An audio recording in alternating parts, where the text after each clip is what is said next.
O Banco do Brasil é acusado de vender investimentos podres para os seus clientes. Isso realmente é verdade? Caso seja, qual é esse investimento? Até para você se proteger. Se você já é de casa, você já sabe, o meu nome é Osmar Tanajura. Você já curte antes do vídeo começar, já se inscreve, já ativa o sininho. Caso ainda não seja, ainda não viu aqui nenhum vídeo do canal, não tem problema. Você toma essa decisão no decorrer do vídeo. Todo esse problema do investimento, ele foi um pouco sim impulsionado, como quase tudo no Brasil, por um pouco pelo viés político. Isso porque a empresa a qual acabou tendo um problema, que isso levou a esse título de investimentos podres, foi uma empresa que fica vinculado a um senador do PL. Porém, deixando isso de lado, focando aqui se de fato realmente essa empresa do grupo Raça Agro, ela tinha já algum problema quando foi vendida ou não pelo Banco do Brasil. Bom, o que alguns clientes acabaram falando em relação a esse caso, que esse investimento foi vendido para eles como se fosse um grande investimento, como se fosse uma grande oportunidade. Sabe quando o seu agente, quando o seu assessor, quando o seu gerente, ele acaba te ligando e falando, olha, essa semana a gente está com uma excelente oportunidade. Agora a gente precisa de você. A gente precisa que você aceite de fato esse investimento aqui e não te dá muitas informações. Simplesmente te traz a rentabilidade, te traz a perspectiva e ponto final. Cadê o portfólio desse investimento? Qual é esse investimento? De fato, quais são os riscos envolvidos? Qual é a classificação de risco dentro da própria corretora ou banco? Todos esses detalhes, às vezes, eles ficam pendentes.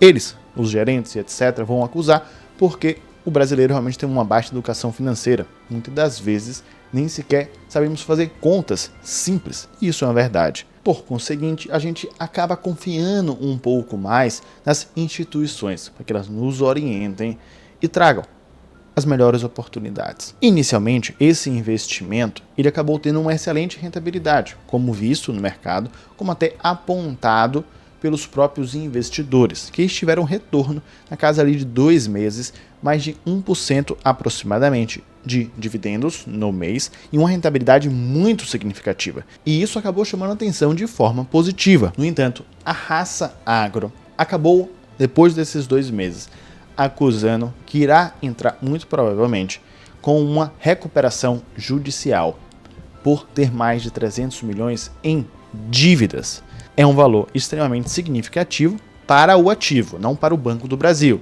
Para o ativo e não para o Banco do Brasil. E isso tudo acabou levando a uma paralisação dos pagamentos dos dividendos. Então, você comprou um título, um investimento, e você estava esperando cair aquele valor mensalmente. Você estava esperando uma rentabilidade. Essa rentabilidade não irá vir. A questão dos dividendos, do retorno ali mensal. Esqueça. Ele foi paralisado e agora vem uma parte interessante. Esse investimento, até me lembrei aqui, ele é um investimento da renda fixa. Então, da renda fixa, você ouve falando, renda fixa, então é seguro, vamos aportar. E por último, que foi o que mais me chamou minha atenção, o próprio investimento, ele não tem 100% do seguro.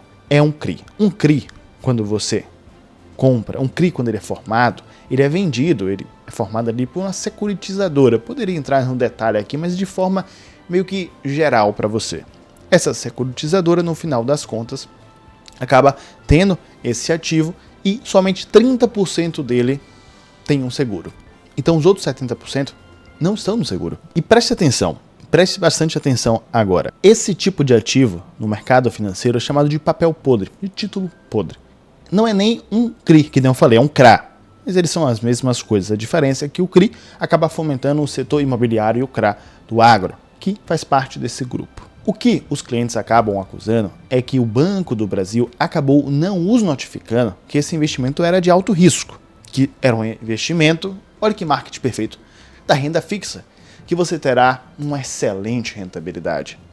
Investimento, renda fixa, ou seja, investimento, você que é especialista está me dizendo que isso é bom, renda fixa, me sinto mais seguro e mais, tem uma excelente rentabilidade. E mais, nos 2 primeiros meses realmente a rentabilidade está lá em cima, conforme propagado. Prometido nunca pode ser, mas propagado sim. E os riscos envolvidos, independentemente se ele é renda fixa ou não. todo ativo tem risco. Alguns mais, outros menos. Principalmente um CRI. Um CRI, sendo bem sincero, perceba, um CRI, ouça isso e nunca mais esqueça. Um CRA ou um CRI, nesse caso foi um CRA, mas tanto um CRI como um CRA, eles não são investimentos para uma pessoa física, necessariamente. Você pode investir, você pode fazer o que você quiser, mas entenda o seguinte, um CRA, para você saber analisar exatamente, para poder tomar essa decisão e de fato fazer a compra, se sentindo seguro, é muito mais complexo do que comprar um CDB, do que comprar um LCI, CRI ou um CRA. Como é que funciona? Existe uma dívida no mercado. Essa dívida ela irá ser paga para essa empresa. Essa empresa procura uma securitizadora ou senão acaba vendendo dentro do mercado. Ok, no final das contas ele consegue vender esse ativo no mercado, mas será que essas outras empresas que estão devendo essa que vendeu no mercado, de fato elas irão pagar? Como é que você sabe a saúde financeira dos todos os devedores, dos todos inadimplentes, dos todos possíveis inadimplentes?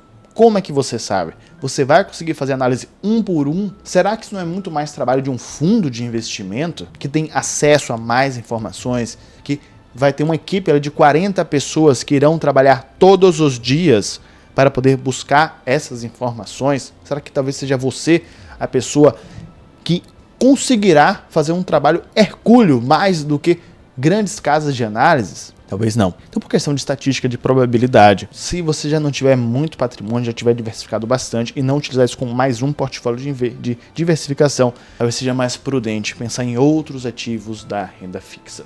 Eu sempre disse aqui no canal, algumas vezes aliás, que eu considero CRI e CRA nem como renda fixa. É renda fixa? É. Mas eu considero ele como um investimento mais arriscado do que renda fixa.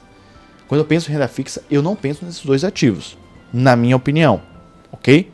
E olhe para mim que aqui é uma parte bem interessante. Até comenta se você já investiu em um CRI, CRA, comenta aqui. E agora é aquele instante que nasce uma pergunta.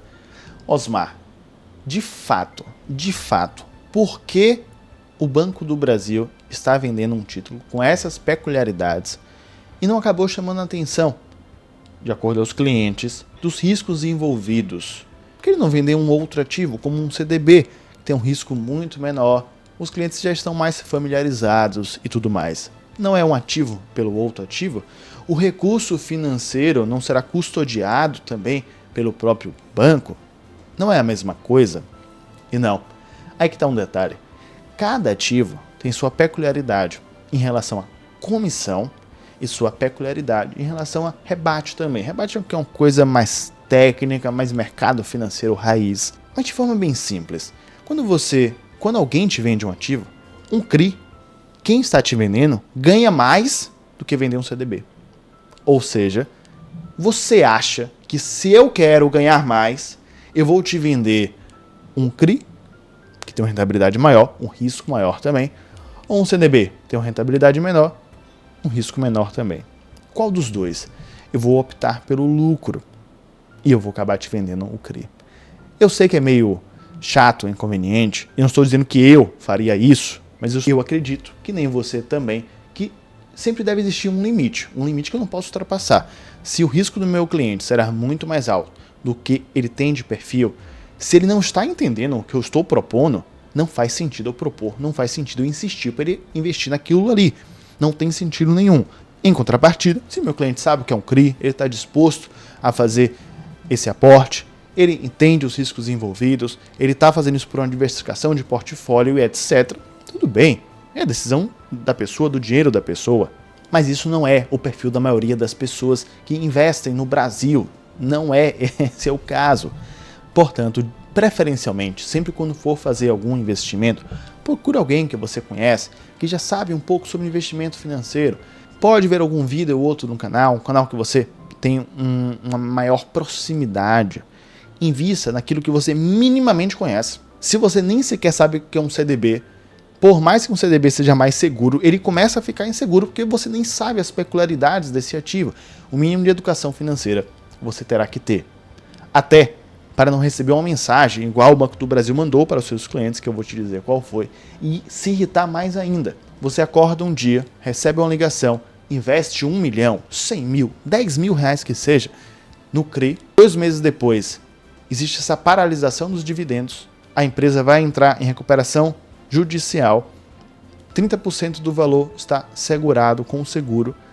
E agora? Quando você vai receber esse recurso? Como você vai receber esse recurso?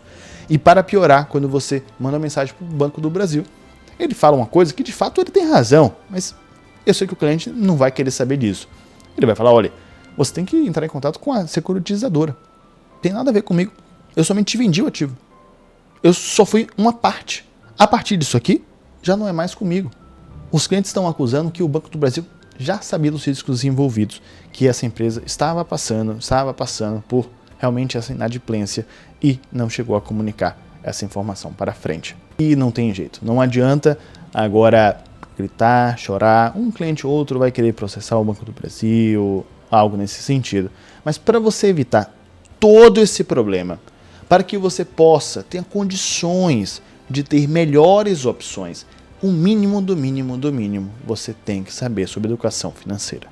Eu vou deixar esse vídeo aqui do lado, que eu falo sobre as alterações que tiveram em ativos como LCI, LCA, o próprio CRI, o próprio CRA, fazendo com que você entenda um pouco mais, saiba das atualizações e possa se posicionar de forma mais consciente. É importante que você assista. O meu nome é Osmar Tanajura e eu te vejo daqui a pouco.